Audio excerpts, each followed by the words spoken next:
خلق الإنسان علمه البيان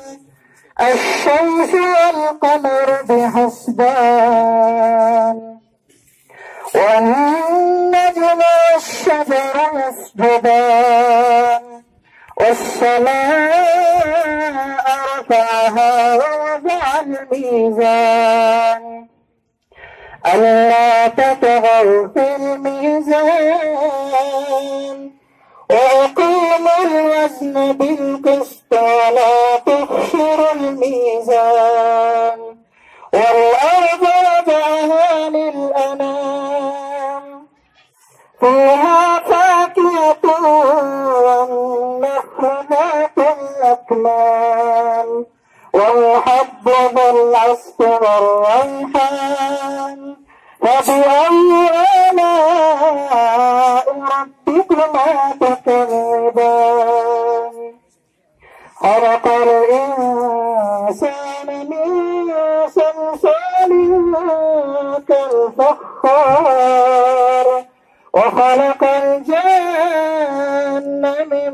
مارج من نار فبأي آلاء ربكما تكذبان رب المشرقين ورب المغربين فبأي آلاء ربكما تكذبان مرج البحرين يلتقيان بينهما برزخ لا يبغيان فبأي آلاء ربكما تكذبان يخرج منهما اللؤلؤ والمرجان فبأي آلاء ربكما تكذبان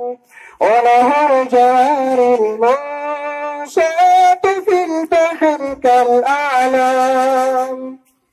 فبأي آلاء ربكما تكذبان كل من عليها فان ويبقى وجه ربك ذا الجلال والإكرام فبأي آلاء ربكما تكذبان صدق الله